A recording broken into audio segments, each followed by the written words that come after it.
Gliding involves flying unpowered aircraft, though some models are fitted with a small engine and propeller, so they have the power to launch into the air on their own.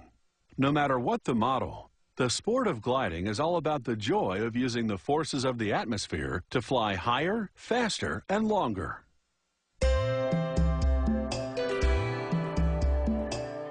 Gliders, like this model version, have three main parts: wings, fuselage, and tail. Workers build each part of the glider in two pieces, using resin and steel molds.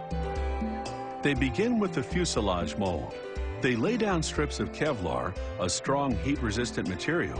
Then they apply epoxy resin to the Kevlar fiber to reinforce it. They leave the epoxy to dry, and the next day apply strips of carbon fiber to reinforce the fuselage. The direction in which workers lay down the fiber layers is key. In flight, gliders are subject to strong forces that can bend and twist the structure. They must be sturdy, yet as light as possible.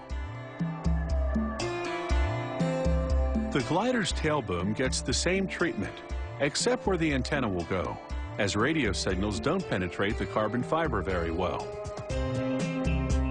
Workers apply a thin coat of white gel paint to the 30-foot wing mold.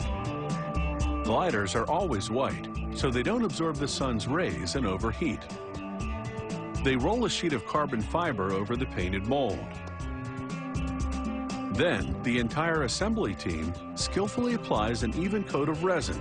They've got to be quick. The resin cures in just 30 minutes.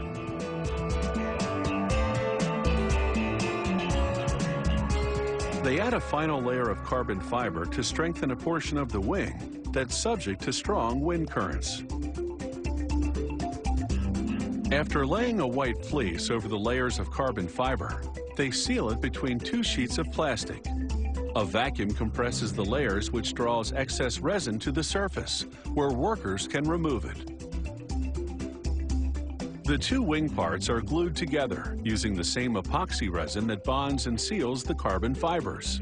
Mixing in some cotton flakes helps thicken the resin, which they apply to the main spar, the wing's backbone, then to the front, back, and center portions.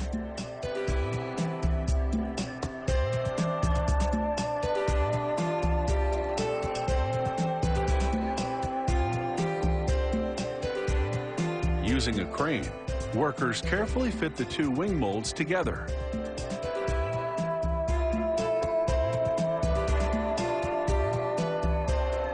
The mold's weight forces out any excess glue. They tightly clamp the two molds together and leave them to harden overnight in an oven heated to 140 degrees Fahrenheit. The next day, there's a loud pop when workers separate the two molds.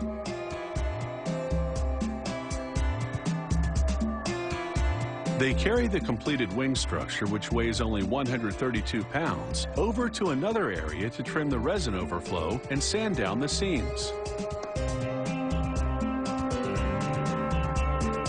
Using a diamond tip cutter, they cut the wing in two for transport, revealing its inner structure. Then they make sure they can easily put it back together before going on to the paint shop, where they reassemble it. Workers scan the surface and mark the areas they will sand by hand.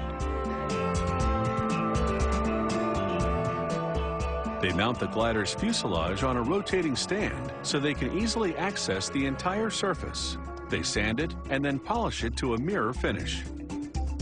As workers assemble the glider, they inspect every system. They check the engine command that lowers the glider's launch propeller and retracts it into the fuselage. The landing gear must lower and retract smoothly out of the glider's undercarriage. Now they reassemble the wings.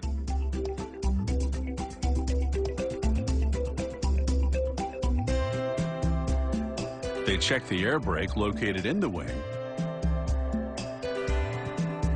And finally, they install the canopy.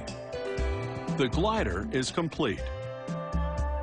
Sturdy yet light, this mid-size model can reach speeds of nearly 186 miles per hour thanks to its sleek design.